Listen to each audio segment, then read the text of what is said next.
científicos e ingenieros estaba a punto de inventar la llave de la era de la información. Lo llamamos transistor. Hola, soy Ira Flatow. El transistor es probablemente el invento más importante del siglo XX. La historia de este invento está llena de choques de caracteres e investigaciones secretas. Acompáñennos.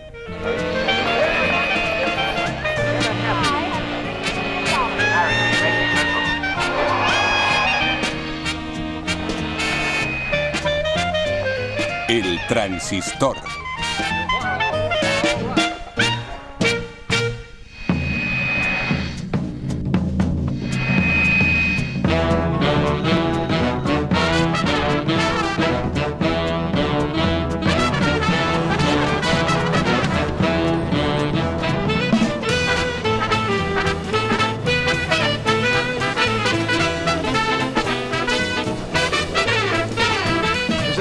¿Está encendido?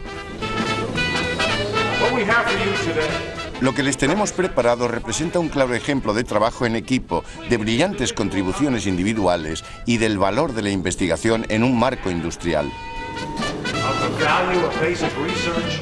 Este objeto cilíndrico que sujeto en mi mano es un dispositivo que puede amplificar señales eléctricas cuando pasan por él. Está compuesto de sustancias frías y sólidas.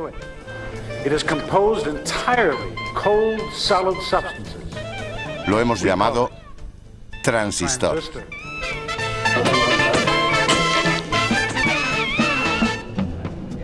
Es 30 de junio de 1948 y Ralph Baum de los laboratorios Bell acaba de anunciar a la prensa su último y secreto invento. Está diseñado para sustituir al venerable tubo de vacío. Y aunque Baum sigue ahí ensalzando las virtudes de su nuevo dispositivo, aún no sabe la revolución que provocará. De hecho, nadie lo sabe. Nadie podía predecir los radicales cambios que un objeto tan pequeño provocaría en el campo de los negocios, la educación y la cultura.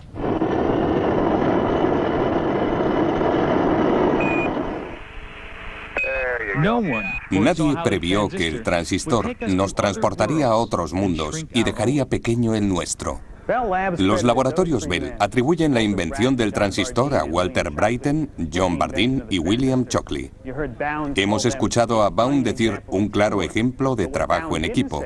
Pero lo que no ha dicho, aunque lo sabía, es que el choque de caracteres y las implacables rivalidades ya habían hecho imposible que volvieran a trabajar juntos. Eran tres hombres de extraordinario talento y personalidades muy diferentes. Walter Brattain, el mayor, era un físico experimental que podía construir y arreglar cualquier cosa. Walter era un personaje maravilloso. Era muy sencillo. Tenía una voz muy estridente, pero utilizaba un lenguaje muy simple.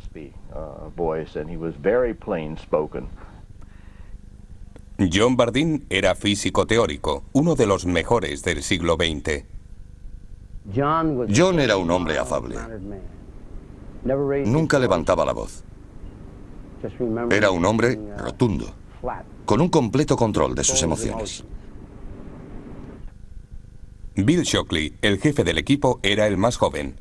Como el brillante teórico que era, previó el potencial del transistor. Su ambición le convertiría en un héroe, pero también le llevó al fracaso.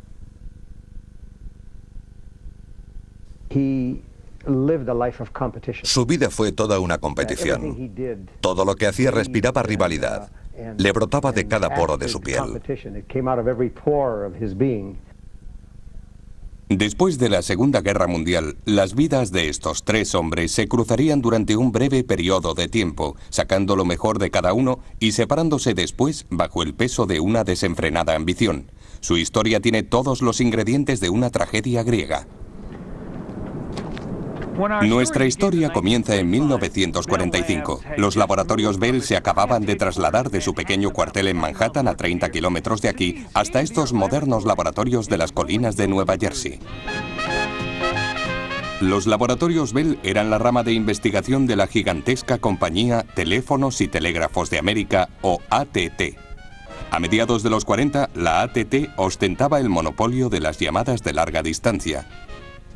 reinvirtió sabiamente sus beneficios, contratando a los mejores científicos e ingenieros del país y dotándolos de las mejores instalaciones.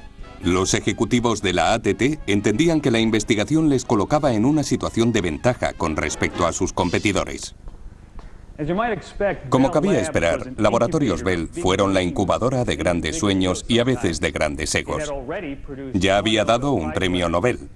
Conseguía patentes a razón de 2 por día. Todo comenzó con una fantasmada 36 años antes.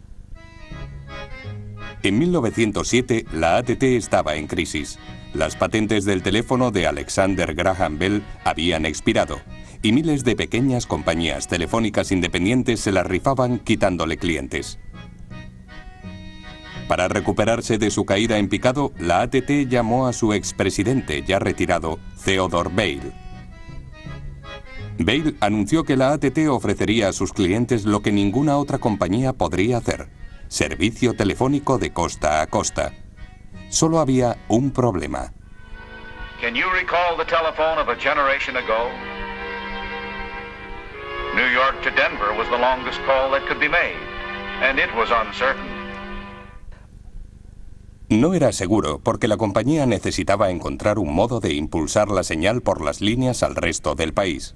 Pero no existía un buen amplificador, y Vail se propuso diseñar uno. Pidió la ayuda de un prolífico inventor de Iowa llamado Lee DeForest. Este pionero de la electrónica descubrió que podía hacer un amplificador poniendo una placa de metal y un trozo de cable curvado en una bombilla junto a su filamento caliente. Su invento recibió el nombre de tubo de vacío. En 1906, DeForest descubrió que podía controlar el flujo de electricidad que pasaba del filamento a la placa, insertando un cable en espiral entre los dos. Quizá lo puedan ver bien aquí, en nuestro tubo de vacío. El cable fue la clave del éxito del tubo de vacío. Este documental explica su funcionamiento. These aroused monkeys throwing pebbles at a target through a shutter ably portray what goes on in a vacuum tube. Los monos lanzan electrones. La cortinilla de en medio representa el cable. Bloquea eléctricamente el flujo de electrones o los deja pasar dependiendo de la carga, como un interruptor. Simple, isn't it? El cable en espiral llamado rejilla también permite que el tubo se convierta en un amplificador. Les mostraré cómo funcionaba. Cuando una señal débil, una llamada de teléfono, por ejemplo, digamos Watson, venga aquí, llega al electrodo del tubo de vacío, modifica la electricidad que fluye dentro del tubo. Crea una señal de salida idéntica, pero más fuerte. El tubo se convierte en un amplificador. Watson, venga aquí, le necesito. Then the vacuum tube went into service, and the transcontinental telephone became a reality. Y como había prometido Theodore Vail, el 23 de enero de 1915, el padre del teléfono probaba el nuevo servicio de costa a costa. Alexander Graham Bell repeated the first words ever transmitted by telephone. Mr. Watson, come here, I want you. But this time the inventor's assistant laughed. I can't make it under a week, Dr. Bell. I'm in San Francisco. El tubo de vacío solucionó el problema de las llamadas a larga distancia y las líneas de teléfono se extendieron como una tela de araña por todo el país. Los años 20 fueron testigos del auténtico lucimiento del tubo de vacío. Los tubos de vacío estaban en todas partes. Miles de ellos hacían funcionar radios y redes telefónicas y se usaban en amplificadores por todo el mundo. El problema era que al ser voluminosos desprendían bastante calor, consumían mucha energía y como la bombilla tenían la mala costumbre de fundirse. La AT&T sabía que para atender la demanda de servicio telefónico tendría que inventar algo mejor que el tubo de vacío. Y si los laboratorios Bell lo conseguían, la AT&T haría una fortuna. En los años 30, el director de investigación de los laboratorios, Mervyn Kelly, entendió el problema de los tubos de vacío. Kelly reconoció que si el negocio del teléfono iba a depender de los repetidores y los tubos de vacío, el progreso estaría condicionado por las limitaciones de esos dos dispositivos. then before long its future progress would be limited by the limitations of those two devices. Kelly pensó que la respuesta residía en una extraña clase de materiales llamadas semiconductores. Materiales como el germanio o el silicio que podían conducir y rechazar el flujo de electricidad dependiendo de las condiciones. Quizá con paciencia lograrían que hiciera lo mismo que los tubos de vacío, pero mejorado. Pero la Segunda Guerra Mundial dejó en suspenso los planes de Kelly, porque los laboratorios del país obligaron a sus talentos a ganar la guerra. Uno de los desarrollos técnicos más importantes de la guerra fue el radar. Ayudó a los aliados a través de la oscuridad y la niebla a rastrear aviones y barcos enemigos y a derribar las bombas volantes destinadas a Londres. Y el radar tendría un papel clave en la invención del transistor. Para el radar se necesitaba un elemento que requería semiconductores. Era el rectificador de cristal. Usaba una diminuta pastilla de silicio en su interior para convertir la señal de radar en algo que se pudiera ver. El radar fue posible gracias a la investigación con silicio y germanio, investigación que tiempo después sería esencial para la invención del transistor. Al final de la guerra, las mentes y materiales que lucharon contra Hitler e Hirohito se volvieron a movilizar. Esta vez para hacer productos de consumo para los soldados que volvían a casa y sus familiares. Estábamos muy contentos de volver a casa. Habíamos sufrido una gran depresión, pero ya era cosa del pasado. La guerra había terminado y la curva era ascendente.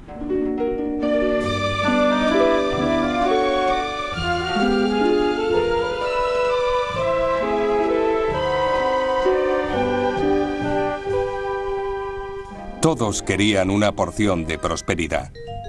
Para la Bell, los negocios iban tan bien que la compañía tuvo problemas para seguir el ritmo. La AT&T recibió una avalancha de demandas de servicio telefónico. Si la tendencia continuaba, bromeó un ejecutivo de la compañía, la mitad de las mujeres de Norteamérica serán telefonistas. Mervyn Kelly se dio cuenta de que las llamadas de larga distancia se podrían hacer automáticamente si encontraban un interruptor electrónico fiable. Primero, necesitó reunir a un grupo de científicos lo bastante inteligentes como para lograrlo y hacerlo rápido. Kelly sabía que otros laboratorios de alta tecnología también estaban experimentando con semiconductores y no quería arriesgarse a perder la patente. Kelly puso a uno de sus mejores físicos, Bill Shockley, al frente del grupo. Shockley había nacido en California. Era el único hijo de un ingeniero de minas. Le gustaba escalar, gastar bromas y los coches deportivos ingleses. Y se tomaba muy en serio la física. Shockley tenía una gran intuición física. Sabía percibir cómo actuaba la física en esos aparatos. Yo tenía un colega que decía que Shockley podía ver electrones por su buena intuición física. Shockley era un brillante teórico, pero pésimo a la hora de hacer experimentos. Sabía que necesitaría a alguien que trabajara bien con las manos, como Bell necesitó a Watson.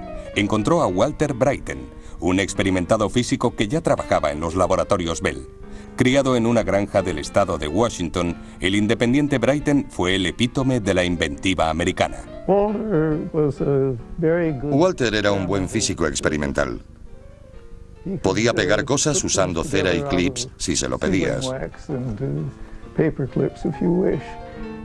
Shockley contrató a John Bardeen, un brillante físico teórico educado en la Universidad de Princeton.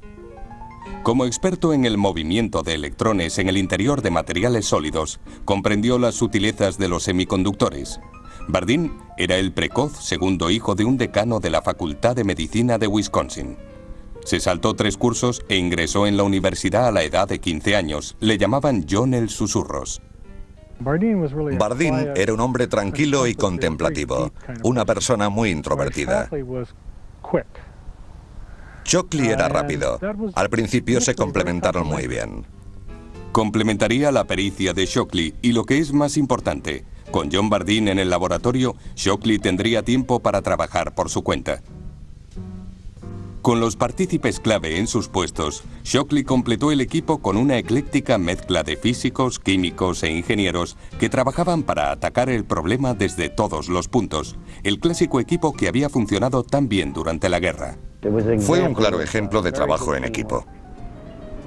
Yo tenía experiencia como piloto de un bombardero. Este grupo fue lo más parecido a lo que yo viví. Todos estábamos muy integrados, centrados y en el buen camino. Y sobre todo, disfrutaban en compañía. Se celebraban todo tipo de fiestas.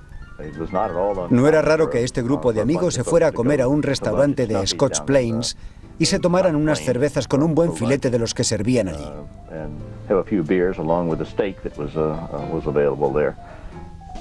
Betty Sparks fue la secretaria de Bill Shockley. A Bill le gustaban mucho las bromas.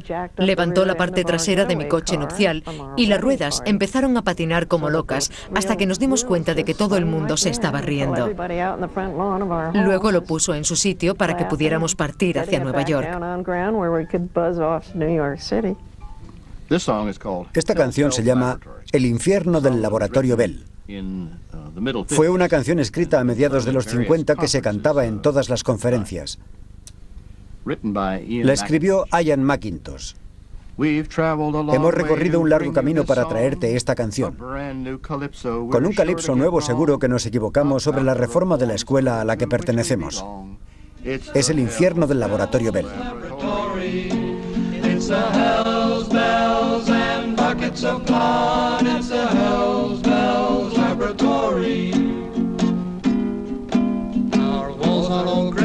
By the periodic chart, Bill Shockley's picture is sewn over our hearts. Bardeen and Bradley are our sweethearts at the Hells Bells Laboratory. At the Hells Bells and buckets of blood at the Hells Bells Laboratory.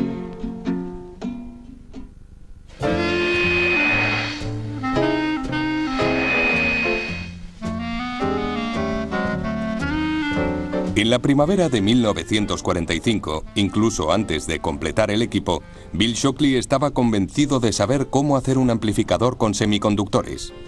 Durante más de una década había soñado con ser el primero en inventar uno. Había hecho que sus socios ensamblaran un tosco aparato basado en su diseño y comenzaron a probarlo. Aunque Bill Shockley estaba seguro de que funcionaría, otros muchos pensaban que era imposible. En aquella época era cosa de locos. Era inimaginable porque era algo totalmente diferente. No había nada igual. Nadie lo había conseguido antes. Era una idea extraña con un comportamiento y datos extraños. Su idea era acoplar una batería a un trozo de semiconductor y colocar una placa de metal encima. Normalmente la electricidad no fluiría a través del semiconductor.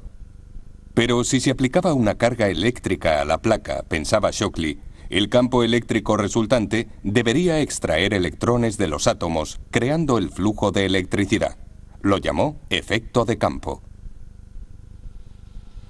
Su dispositivo experimental era un pequeño cilindro cubierto por una fina película de silicio.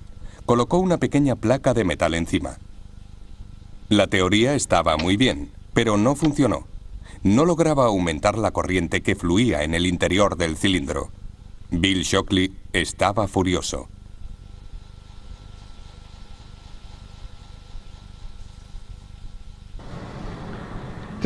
Desanimado, Shockley pidió a su nuevo empleado, John Bardeen, que verificara sus cálculos. Como Shockley, Bardeen dominaba el nuevo mundo de la mecánica cuántica, en el que se podía predecir el comportamiento de partículas subatómicas tan pequeñas como electrones. Bardeen revisó las cifras. No pudo encontrar nada incorrecto. ¿Por qué no funcionaba el efecto de campo? Eso es lo que pretendía descubrir Shockley. Eligió a Bardeen y a su nuevo íntimo amigo, Walter Brattain, para que encontraran la respuesta. Shockley regresó al laboratorio para completar la invención del transistor.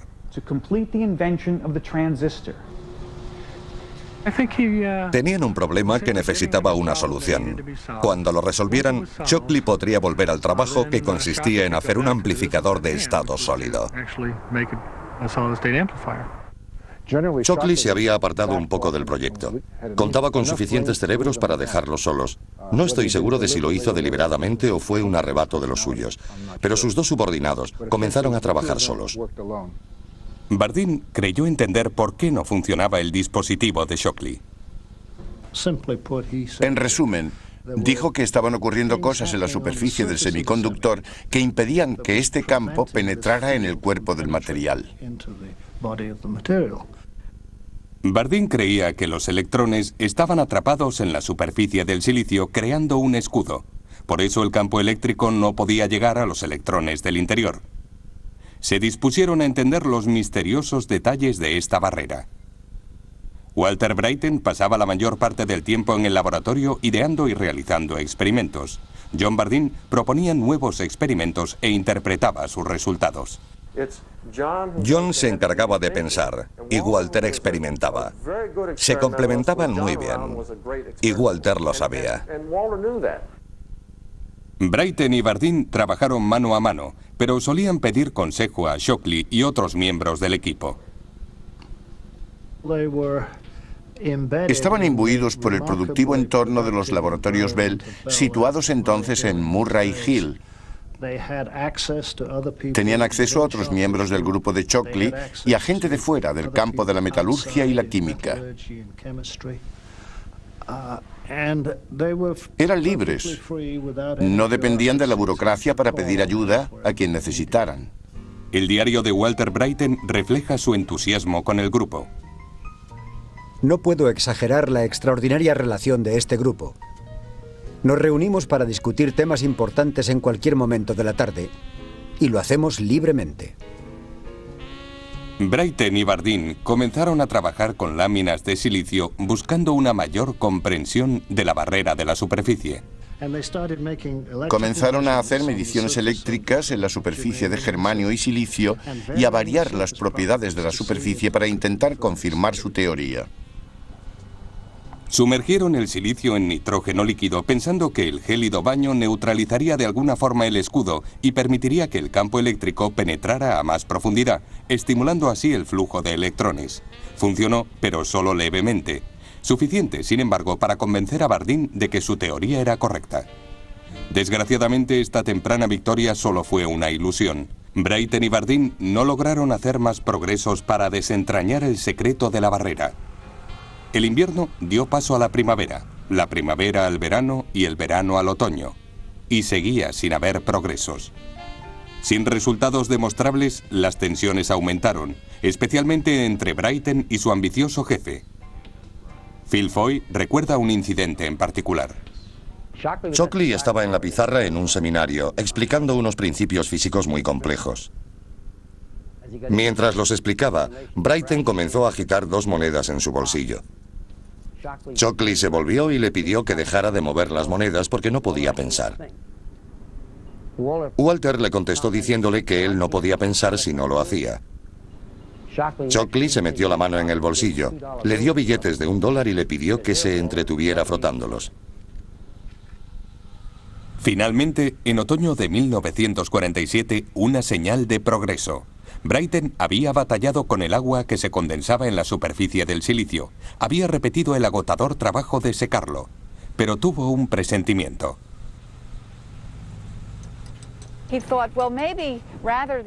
Pensó que sería mejor meter todo el sistema en el agua o en otros electrolitos.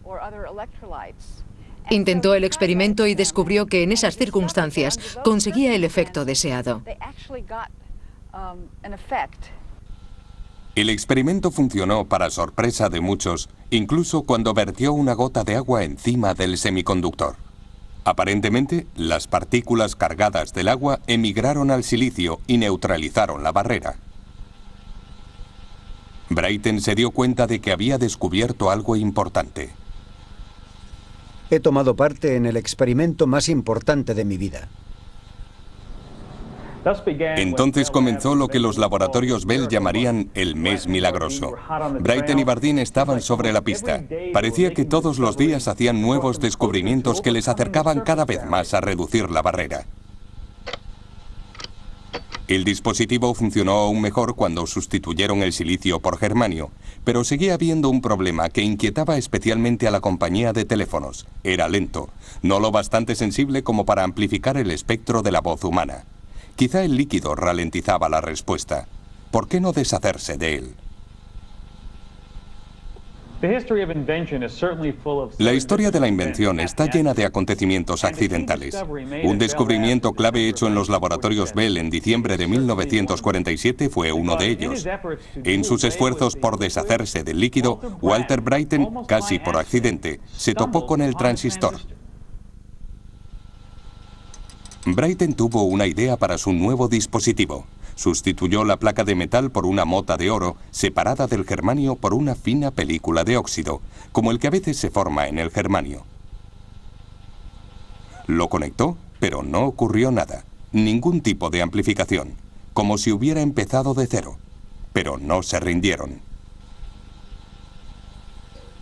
John Bardeen fue uno de los grandes científicos del siglo. Tenía características únicas para afrontar un problema y no dejarlo hasta que entendiera todas sus peculiaridades y lo resolviera. Continuaron trabajando, intentando diferentes combinaciones de montajes y voltajes. Poco antes de las Navidades de 1947, su perseverancia dio sus frutos. Aquel día, Phil Foy estaba en el laboratorio. Brattain estaba en el otro extremo de la habitación.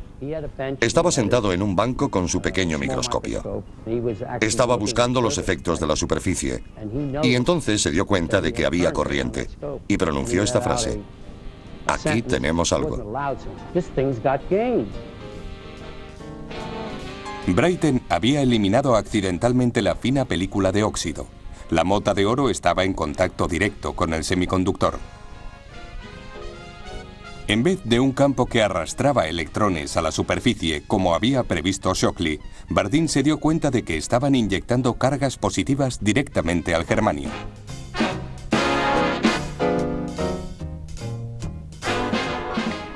Fabricaron el primer transistor sobre un principio completamente diferente del que habían pensado. No era un amplificador de efecto de campo. Cuando Brattain vio el efecto del primer transistor, se dio cuenta de que había conseguido algo importante. Podía habérsele escapado, pero tenía la personalidad de los genios. Supo que tenía algo. Era el momento de convertir el experimento en invento. El 16 de diciembre de 1947, sin discutir sus planes con Shockley, la pareja comenzó a fabricar el dispositivo. Brattain se encontró con un grave problema de diseño. Los cables que hacían contacto con el germanio debían estar muy juntos y dificultaban su manipulación. Brattain improvisó una rápida solución. Cubrió un pequeño triángulo de plástico con una fina lámina de oro. Cortando la lámina en el vértice, creaba un espacio de corte.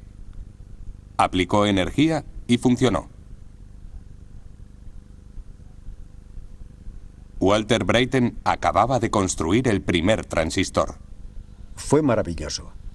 A veces dejaba de funcionar, pero siempre podía moverlo y hacerlo funcionar de nuevo. Y aquí lo tienen, el mecanismo que tanto entusiasmó a Brattain y Bardeen. Es una réplica exacta en funcionamiento del transistor original. Esto es un trozo del semiconductor de germanio, el mismo tipo que usaron para su transistor. Se asienta sobre una base de cobre. La corriente se aplica en el pie del bloque a través del cobre. Por este lado entra una señal débil que es amplificada en el semiconductor y sale aumentada por este extremo. Aquel día, Bill Shockley estaba trabajando en su casa. Walter Brattain y John Bardeen decidieron llamarle para darle la buena noticia, pero su respuesta no fue la esperada. Shockley tuvo dos reacciones. Por una parte, se alegró mucho porque sabía lo importante que era. Yo creo que en el fondo le caían bien. Pero también se enfadó y se sintió decepcionado porque se dio cuenta de que ellos lo habían logrado y él no. La llamada de Brattain y Bardeen cambió para siempre la vida de Shockley. Sus amigos dijeron que nunca más fue el mismo. Hubo un claro cambio de carácter. Se volvió más introvertido y sus amigos cada vez sabían menos de él. Sus subordinados acababan de inventar el dispositivo con el que Shockley había soñado durante años. Ellos se llevarían todos los honores. Tenía que hacer algo y hacerlo rápido.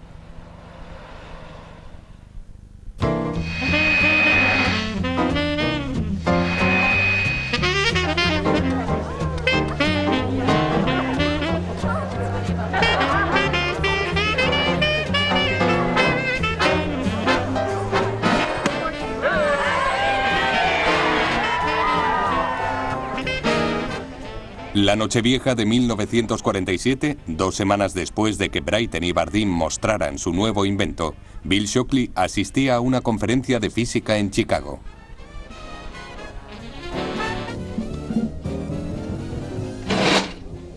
Ignorando la fiesta, Shockley se quedó en su habitación, impaciente, plasmando en papel las ideas que le atormentaban.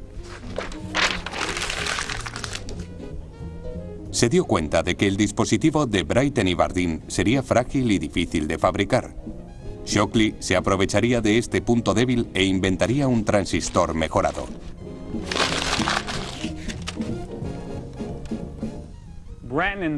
El transistor bipolar de Brighton y Bardeen funcionaba de la siguiente manera.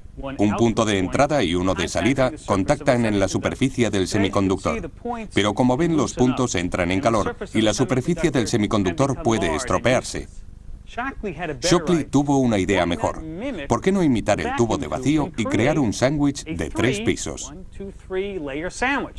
De esta forma, podemos mover la entrada al otro lado como en un tubo de vacío. Así la electricidad fluiría en la entrada y saldría por la única salida. Y en medio habría una tercera capa, como un electrodo de un tubo de vacío. Una pequeña señal eléctrica aplicada en la rejilla provocaría un flujo mayor desde la entrada hasta la salida, como en el tubo de vacío. Fue una idea brillante porque solventaba los defectos del transistor bipolar. Anotó todo su trabajo en su diario. Sus compañeros y todos los empleados de Laboratorios Bell fueron testigos de un mes de inventos continuos. Fue un periodo extremadamente productivo. Bill Shockley regresó a los Laboratorios Bell desde Chicago, pero no se lo dijo a nadie. Volvió a redactar la idea en su casa sin decírselo a Brighton ni a Bardeen, manteniéndolo en secreto. Fue un insulto que nunca olvidarían. Se había creado la primera grieta en el armonioso equipo, una grieta que podría romperlo. Brighton y Bardeen se apartaron de él. Trabajaron en la superficie del transistor bipolar. Pero Shockley ya sabía que era un callejón sin salida. Mis dificultades provenían del invento del transistor. Antes había un buen ambiente de investigación. Después de la invención, Shockley no permitió que nadie trabajara en el problema. En resumen, usó al grupo para explotar sus propias ideas. Yo no podía contribuir al programa experimental a no ser que trabajara en competencia directa con mi superior. Era una situación intolerable. La tensa situación empeoró cuando los abogados de los Laboratorios Bell comenzaron a redactar las patentes. Shockley insistió en que él debía aparecer como el único inventor del dispositivo de Brighton y Bardeen. Shockley pensaba que el trabajo de Brighton y Bardeen era producto de sus propias ideas. Pensaba que la bombilla surgió de una sola mente. Creía que su nombre debía ser el único en la patente o junto a Bardeen y Brighton.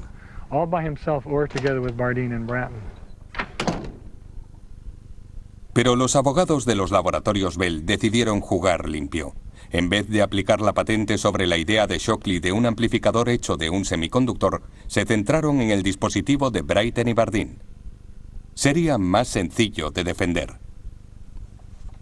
Los abogados de patente reconocieron que Shockley había tenido un papel importante, pero que no había estado implicado en el experimento. Por eso le terminaron excluyendo. Una vez registradas las patentes, los Laboratorios Bell decidieron que era hora de hacerlo público. Pero ¿cómo llamarían al nuevo invento?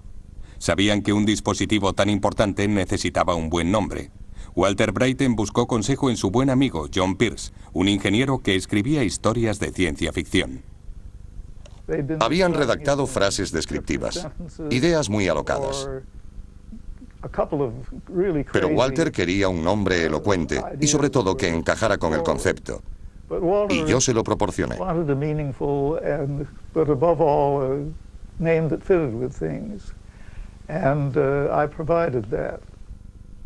Pierce se dio cuenta de que el invento funcionaba variando la resistencia cuando pasaba la corriente. Transresistencia. El nombre debía encajar con otros dispositivos como el termistor o el varistor. A partir de eso y de la idea de resistencia, sugerí el nombre de transistor.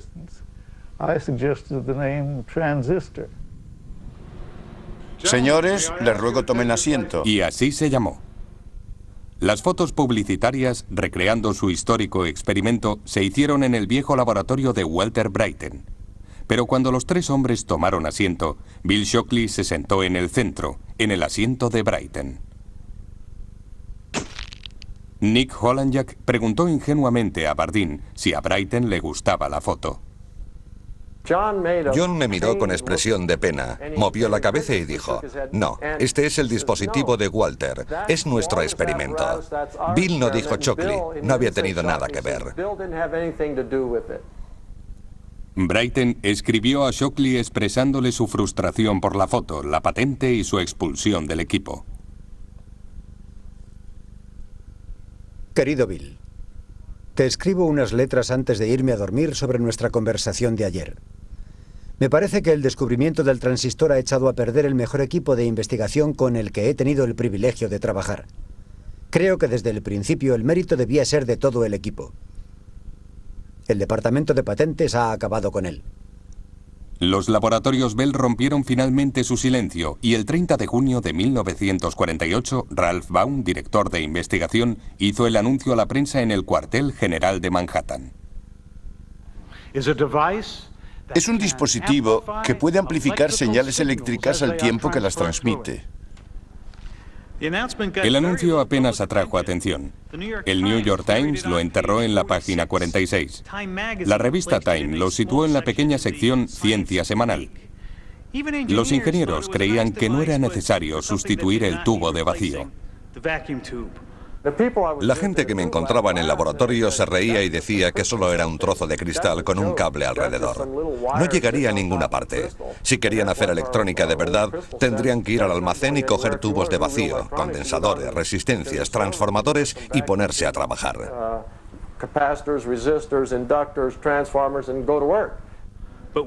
Pero un hombre advirtió su potencial. Shockley entendió mejor que nadie sus implicaciones. Predijo cosas que se harían realidad 20 o 30 años después. Nadie llegó tan lejos. Pronto hubo otros.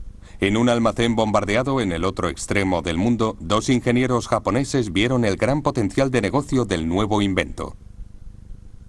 Cuando Masaru Ibuka y Akio Morita escucharon que los laboratorios Bell iban a otorgar la licencia de fabricación del transistor, se dieron cuenta de que podrían usarlo para hacer aparatos de radio. Reconocieron la importancia del transistor en proyectos que tenían en mente. Hicieron un magnífico trabajo al conseguir fabricar transistores de calidad a gran escala. Pusieron a su pequeña empresa un nombre que fuera fácil de pronunciar en cualquier idioma: Sony. Pero antes de que presentaran su revolucionaria radio, la empresa Regency, en asociación con Texas Instruments, introdujo la TR-1 en 1954, justo a tiempo para Navidad. Lo bastante pequeña para caber en un bolsillo, la TR-1 se vendió a un precio de $50, el triple que el receptor de lámparas. Incluso así, se vendieron todas las unidades. Le siguieron otros fabricantes de radios, pero a pesar del precio, no consiguieron grandes beneficios. Las empresas norteamericanas abandonaron el negocio de las radios de bolsillo y se centraron en un mercado militar mucho más lucrativo. ¿Por qué ganar poco dinero con una radio de bolsillo de 4 transistores cuando el alto mando militar estaba dispuesto a pagar $100 o más por un transistor? Eso dejaba el mercado de consumo abierto a los japoneses, que tenían prohibida la producción de material militar. Las empresas japonesas acapararon el mercado de los radiotransistores. El público valoró realmente el transistor cuando las primeras radios estuvieron disponibles en el mercado, porque significaba algo pequeño alimentado con pilas y no había que esperar a que se calentara. Era muy bueno. A Walter Bryton no se le escapó la importancia de las radios pequeñas y portátiles. Cuando apareció el primer aparato, 3 veces más grande que un paquete de cigarrillos, se dio cuenta de que habían hecho algo importante, porque en ese momento, un pastor en medio del desierto podía estar escuchando la radio. Irónicamente, los transistores usados en las radios y en otros aparatos eran versiones mejoradas del diseño de Shockley, patentado con su nombre en 1951. El transistor de Bryton y Bardeen fue usado durante un tiempo en la red telefónica de Bell, pero en pocos sitios más. Aunque Shockley había perdido la batalla, había ganado la guerra. Su nombre, y no el de Bryton ni el de Bardeen, quedaría unido para siempre al transistor. Recuerdo mi primera radio. Solía llevarla al colegio para escuchar los resultados de la liga. Nos poníamos un auricular por debajo de la manga y lo sujetábamos con la mano en el oído para escucharlo. Cuando marcaban, se oía una exclamación por toda la clase. Pensábamos que estábamos burlando a los profesores hasta que nos preguntaban el resultado. Transistorizado y estado sólido se convirtieron en palabras de moda, términos de marketing. No sabíamos lo que hacía un transistor, pero sabíamos que estado sólido significaba alta tecnología. Cualquier aparato transistorizado no solo era más pequeño, sino que tenía que ser mejor.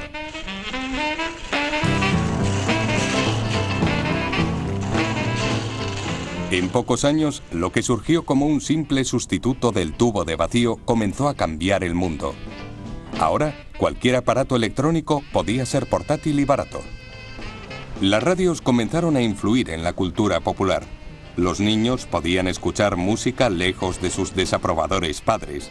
La música era más audaz y revolucionaria.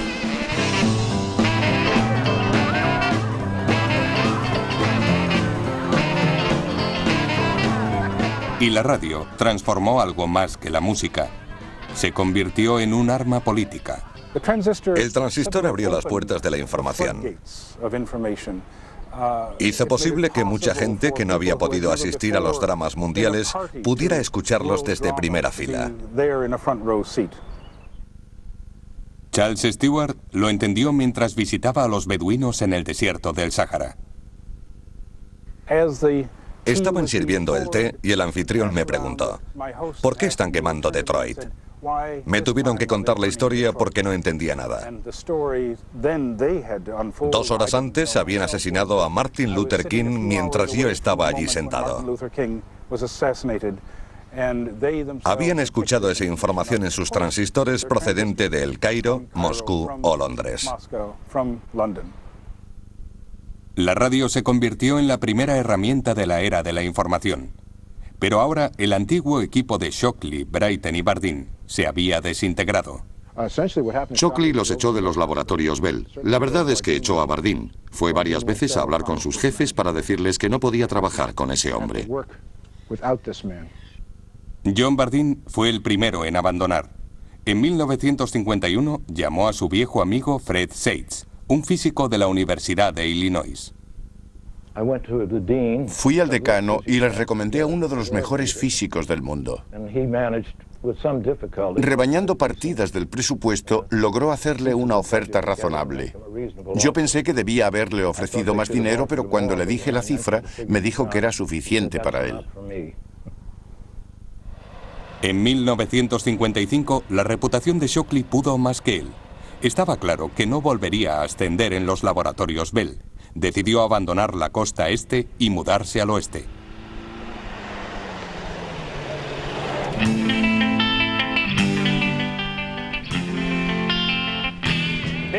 Esto es Palo Alto, al sur de San Francisco.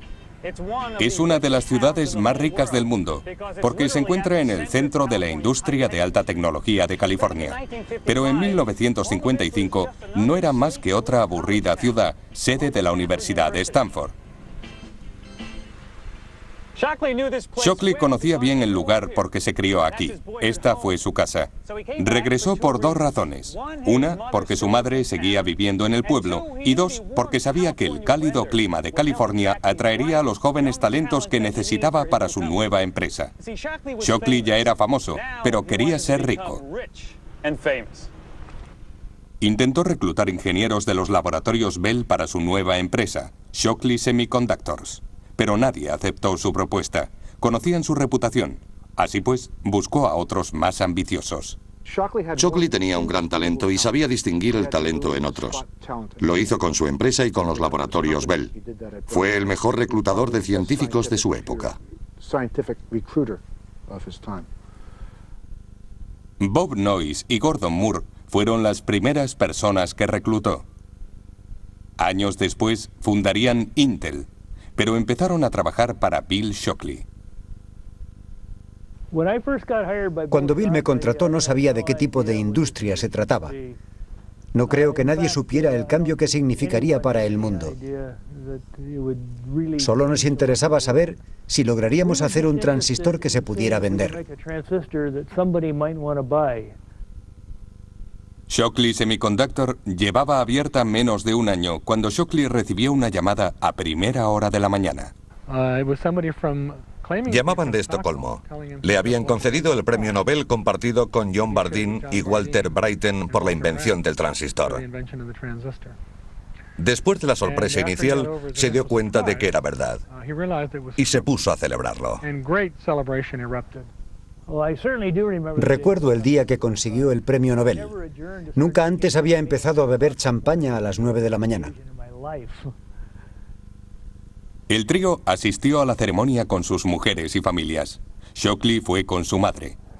La Academia Sueca describió su trabajo, cita textual, como un supremo esfuerzo de visión, inventiva y perseverancia, ejercido individualmente y como equipo.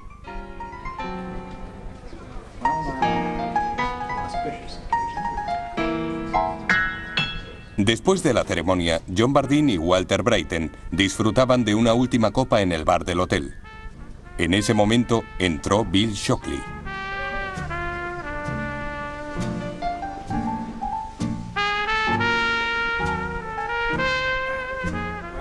Ellos habían cambiado el mundo y se habían distanciado. Habían ganado el premio científico más prestigioso del mundo. Y durante esa noche, al menos, dejaron de lado sus diferencias. En ese momento parecían desaparecer todos los años de resentimientos. Eran héroes en el Valhalla. Eran dioses. Y muchos de sus rencores empezaron a desvanecerse.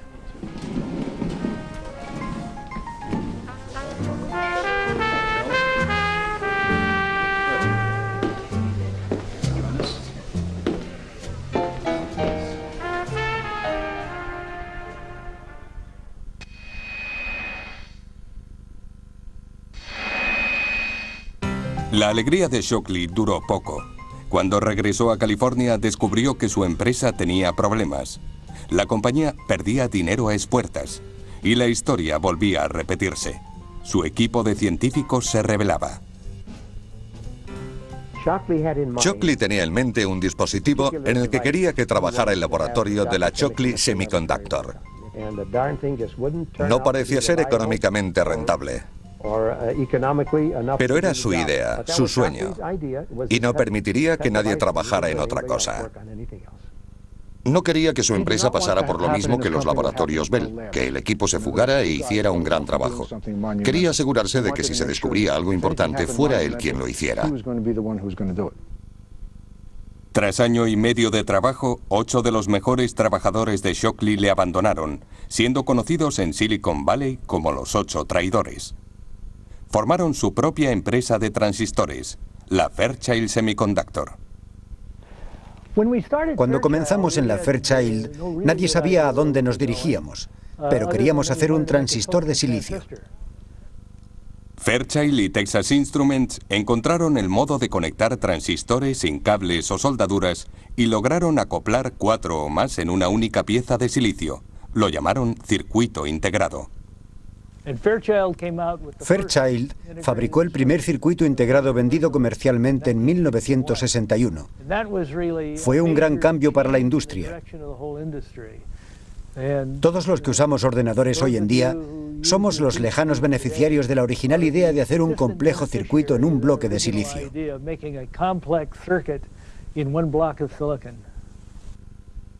Shockley contrató a un grupo de científicos, pero nunca sustituyó al único responsable de los problemas de su empresa, él mismo. Si hubiera sido un mejor director, hoy sería una de las personas más ricas del mundo. Podría haberse codeado con Bill Gates. Él es el padre de Silicon Valley. Sabía mejor que nadie la importancia de los transistores. Sabía que estaba revolucionando el mundo y que si su empresa controlaba la dirección que debía tomar el transistor, se haría muy rico.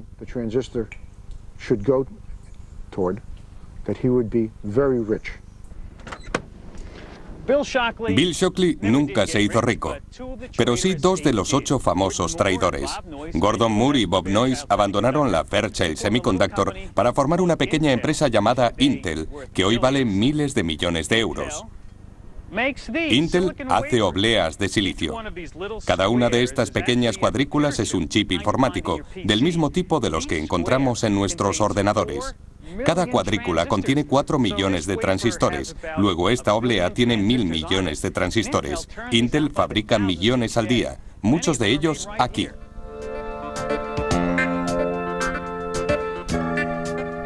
Como su antepasado el transistor, el chip informático ha invadido todos los rincones del mundo, tanto que se ha convertido en un icono pop. Y aunque la gente sabe que los chips viven dentro de los ordenadores, la mayoría no sabe que hay millones de transistores ocultos en su interior. Hay miles de millones de transistores producidos a diario por Intel, Motorola, IBM y otras compañías. Cada año se hacen en California más transistores que gotas de lluvia caen. Irónicamente, ni Brattain, ni Bardeen, ni Shockley se hicieron ricos con el transistor. La política de los laboratorios Bell exigió que cedieran los derechos de patente por $1. Y la AT&T tampoco se enriqueció. Cedió los derechos de patente en un intento de eludir las leyes federales antimonopolio. En 1972, Bill Shockley, Walter Brattain y John Bardeen regresaron a los laboratorios Bell para el 25º aniversario de la invención del transistor. We knew we were onto something very important and that transistors would have many applications. Well, when I was a young man, one considered the only way to save the world was to make everybody literate so they knew how to read and write. But now that the natives in all lands can have a cheap battery-operated transistor radio that they can turn on at night in their camp and listen to any broadcast in their own language, whether they know how to read or write or not. We were looking for transistors at the same time that we were paying attention to those things that prevented the first field effect form from working. Los laboratorios Bell les pidieron que recrearan la famosa fotografía. Olvidando el pasado, el trío accedió. Walter Brattain abandonó los laboratorios Bell en 1967. Su única queja es que su invención estimuló el rock and roll. Regresó a su hogar del estado de Washington y enseñó física en la universidad. Murió en 1987. John Bardeen ganó un segundo premio Nobel en 1972 por su trabajo sobre la superconductividad. Fue la primera persona en ganar 2 premios Nobel de física. Murió en 1991. Bill Shockley fue profesor de la Universidad de Stanford. Volvió a acaparar titulares en los años 70 y 80 por sus controvertidas teorías sobre el coeficiente intelectual. Murió en 1989. Nuestra historia termina aquí, en Silicon Valley, a 4.500 kilómetros y décadas de donde empezamos. Aquí florecieron albaricoques mucho antes que transistores, y hoy es el lugar de los grandes sueños y grandes egos. Y quién sabe, quizá dentro de uno de estos lujosos edificios, algún joven científico o ingeniero esté perfeccionando el siguiente dispositivo que dejará obsoleto al transistor y que revolucionará el mundo de una forma inimaginable. traveled a long way to bring you this song. A brand new calypso we're sure to get wrong. About the reform school to which we belong. It's the Hells Bells Laboratory. It's the Hells Bells and buckets of blood. It's the Hells Bells Laboratory. Our silicon's grown at a low temperature. The crystals resulting are not very pure. We preserve all our lifetimes by using manure at the Hells Bells Laboratory. At the Hells Bells and buckets of blood. At the Hells Bells Laboratory. Publication of papers will help your career. Promotions is short if you write 20 a year. They are used in the washroom of the chief engineer at the Hells